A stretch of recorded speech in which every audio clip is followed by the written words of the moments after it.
Hello and welcome to my channel. My name is Lynn and today I am going to be crafting with the Not Too Shabby Shop Paper Pad Club of the month and the Stamp and Die of the month. I'm going to start off by creating my card base. This is going to be a really fun fold card that I learned how to make from Craft by Jay's Mystery Craft Along, which I hosted as a live stream on my channel not too long ago.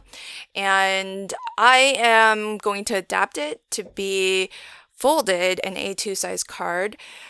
And just to give you a tip, you can actually adapt this to any size you want. What I did was I took my normal A2 size card base, so this is 8.5 by wide by 5.5 tall, and I scored it into quarters. So I scored it at 2 1/8 on both from both edges, and then in the middle at 4 1/4.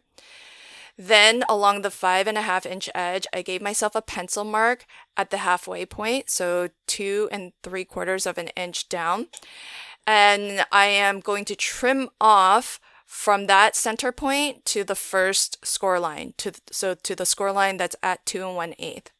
And what you end up with is these nice triangle sections on those outer two most panels. And then I just fold on the score lines and burnish really well. Everything can be folded as a mountain fold. And you'll need 2 of these. So whatever size card that you want to create, all you need to do to replicate this or adapt it to that size is create yourself your standard card base. So, for example, if I was doing this for a 5 by 7, I would get 2 pieces that are 10 wide by 7 tall. And for each of those pieces along that 10-inch edge, instead of only scoring and folding in half, I score and fold in quarters. And then on the outermost edges, you just find the middle point. So along the 7-inch edge of a 5 by 7 card, you would put a pencil mark at 3.5. And then you cut a line from that 3.5 point to your first score line. And you do that on both ends. So you get these 2 pieces that will connect together from the that middle diamond that is formed when those 2 sections are butt up against one another. So we're not going to glue those flaps to each other, but rather we're going to cut another piece of, in this case, I'm going to use pattern paper and glue that on top of those 2 triangles. And that's how we get a panel that sort of pops out a little bit. And you have this really lovely, the way I'm folding this down, it's going to sort of feel like a double gatefold card, and that center diamond will pop out really nicely. The original inspiration that Jay taught us was called, I think, a triple diamond card. And it's really, really lovely. I'm playing with sort of different shapes on mine. So it's always fun to kind of just adapt these and play with it a little bit and be creative. So I do want to mention, though, that my video today is part of a Not Too Shabby Hop featuring all of the subscription clubs. So this is a great opportunity for you to hop along and see what my design teammates have created, what they crafted with, because the hop will showcase not only the paper pad club and the stamp of the month club, which is what I'm crafting with, but you'll also see inspiration from the designers who will be showcasing the subscription box of the month and the junior box of the month. So I hope you'll hop along, and to find all of the videos on the hop, just click on the hashtag that is in the title of this video, or if you want direct links to each video, you can also expand the description box below and go directly to each video that way. This is also a giveaway hop, so if you do expand that description box, you'll find a link to a form. Just enter your information into that form and you'll be in for a chance to win a prize from the Not Too Shabby Shop.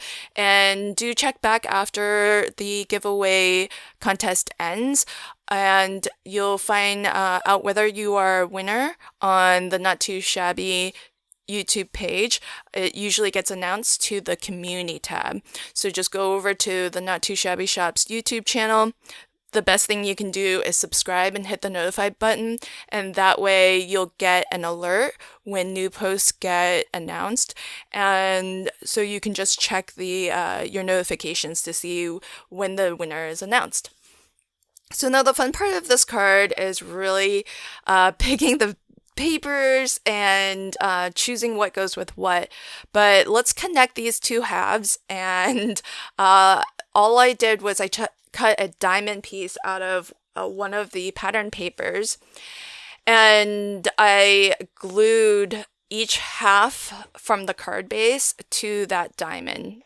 So that's how we're going to connect these two halves, but it also leaves it so that the we have this really nice focal point that pops out a little bit and will stand and display beautifully as well. So now that I have my full card connected, I'm going to cut additional mats and layers for those panels on the inside. So I do want a little bit of my white card base to show. So I'm cutting my panels at 2 inches wide. So remember, each of these panels has been scored at 2 1/8 wide. So I am cutting a little bit smaller, but I'm not leaving an equal white border all the way around. I actually want it to feel like the two panels are sort of seamless, because I'm looking for the pattern to really continue on each to the left and to the right of the diamond. And so I am actually going to scooch these 2-inch wide panels. I think I cut it to 2 inches wide and 5 1/4 tall. And so I'm going to, when I glue this down, glue those panels so that they are butt up as close to that score line as possible without going over it, so that it still folds down nicely and will be flat. But the effect of it is that it leaves a border kind of along the other outside 4 edges, and you'll still see a little bit of white where the fold is, but you know, for the most part, it's going to seem a little bit look a little bit more seamless. So that's the effect that I'm going for, but of course you can always cut your mats and layers to whatever size you'd like, and you can add additional mats and layers too if you want.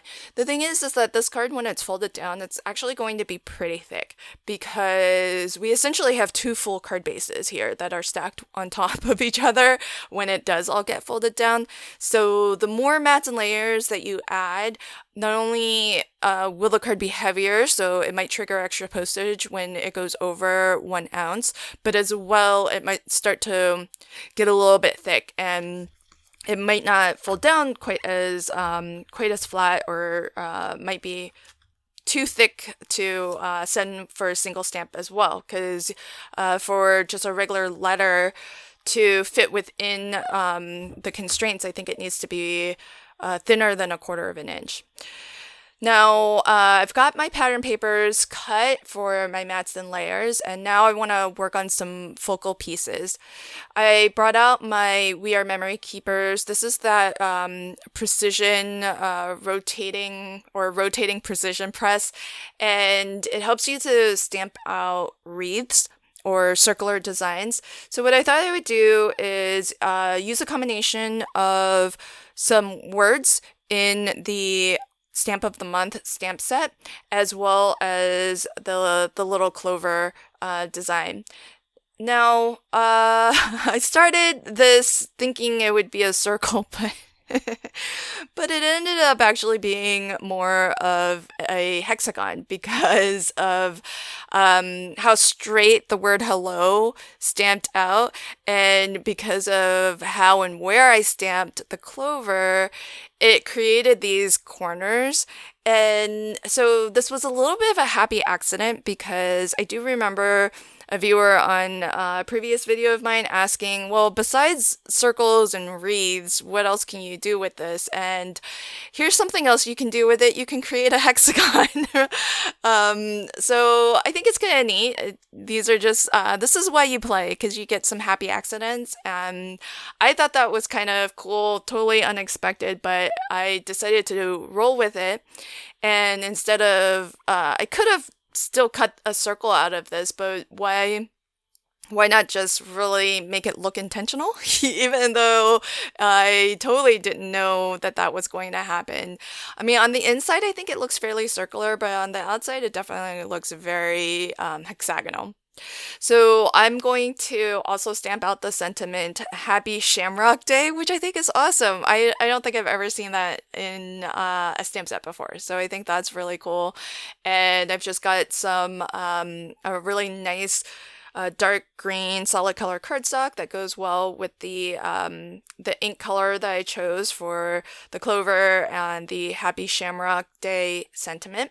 Now when I glue this down, I'm only gluing it down to that triangular flap on just that one side, because if you glue it to anything outside of that, it might glue down, well, first it might glue your card shut, which you don't want, or it might glue it down in such a way that that panel doesn't lift as it should.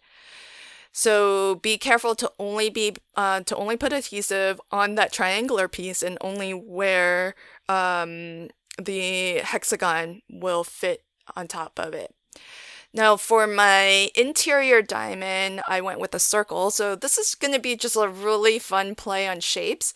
And what I did on this piece is I stamped the sentiment Good Luck to match the curve of my circle.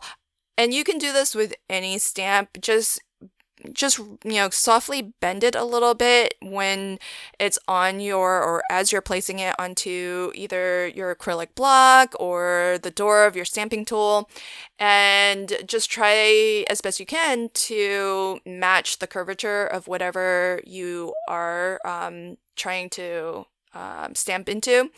And the bunny, I did stamp and color that off screen, so you'll get a close-up look of that in a moment here. And so I've just positioned that on the inside, so the bunny is a little bit of a surprise.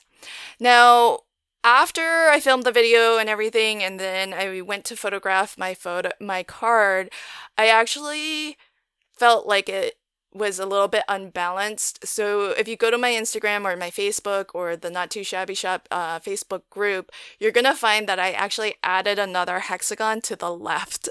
So I did add another sentiment and stamped out another hexagon, or cut out another hexagon on that left panel that's completely hidden. Thanks for checking out my video today. I hope that you enjoyed it, and please do hop along and see what my teammates have created and shared with you. Until next time, happy crafting and have a fabulous day. Bye.